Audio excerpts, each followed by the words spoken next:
AP కేబినెట్లో కీలక అంశాలపై చర్చ జరిగింది. సుమారు 2 గంటల పాటు సాగిన భేటీలో మొత్తం 14 అంశాలపై చర్చ జరిగినట్టు తెలుస్తోంది. ప్రైవేట్ యూనివర్సిటీల చట్ట సవరణ బిల్లు, కుప్పంలో 5 కోట్లతో ఏర్పాటు చేయనున్న డిజిటల్ హెల్త్ సెంటర్పై కూడా మంత్రివర్గంలో చర్చించినట్టు సమాచారం. పంచాయతీరాజ్, గ్రామీణాభివృద్ధి, AP tourism, land allotment policy వంటి అంశాలపై మంత్రివర్గం చర్చించింది. ఇక తాజా అప్డేట్స్ అందించేందుకు మా ప్రతినిధి రవిచంద్ సిద్ధంగా ఉన్నారు. రవిచంద్, బలరాం, ఆంధ్రప్రదేశ్ కేబినెట్ సమావేశం ముగిసింది.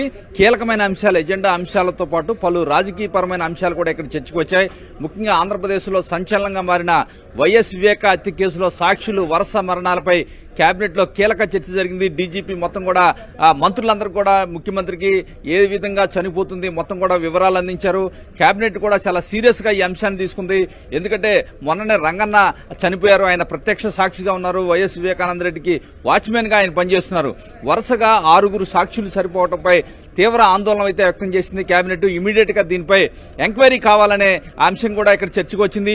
డీజీపీ మొత్తం కూడా 6 ఏ విధంగా చనిపోయారు, ఏ పరిణామాల మధ్య చనిపోయారని కూడా అక్కడ చర్చకు వచ్చాయి. మొత్తం కూడా వివరాలన్నీ కూడా అందజేశారు. ఎందుకంటే వాచ్మెన్ గా ఉన్న రంగన్న ఇప్పుడు చనిపోయారు. గతంలో కూడా 6 ఏదైతే ఈసీ గంగిరెడ్డి కావచ్చు, డ్రైవర్ నారాయణ, అదేవిధంగా అభిషేక్ రెడ్డి కూడా ఈ మధ్య కాలంలో చనిపోయాడు. అంతకుముందు ఏదైతే నారాయణ రెడ్డి, గంగాధర్ రెడ్డి అనే వ్యక్తి కూడా చనిపోయాడు. ఈ విధంగా వరుసగా 6 సాక్షులు చనిపోవడం పట్ల మొత్తం కూడా ప్రభుత్వం చాలా సీరియస్ గా అనుమానాలు అయితే వ్యక్తం చేస్తుంది. ఎందుకంటే రాత్రి అక్కడ కడప నుంచి కూడా ఎస్పీ కూడా మాట్లాడడం జరిగింది. ఏదైతే రంగన్నది హత్యలా అనుమానంగా ఉందని ఆయన వ్యక్తం చేశారు. ఈ నేపథ్యంలోనే ఈ అంశం కూడా కేబినెట్ లో కీలక చర్చ జరిగింది.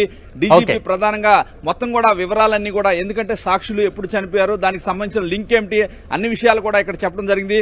డీజీపీ చెప్పిన అన్ని అంశాలు కూడా వీరు మొత్తం కూడా మంత్రులు అందరూ కూడా ముఖ్యమంత్రి విన్నారు. తర్వాత దీనిపై విచారణ చేయాలనే చర్చ కూడా ఇక్కడ జరిగింది. అయితే ప్రభుత్వం ఇంకా దీనిపై ఒక నిర్ణయం తీసుకోవాల్సి ఉంది. ప్రభుత్వం మాత్రం చాలా సీరియస్ గా ఈ అంశాన్ని పరిగణిస్తుంది.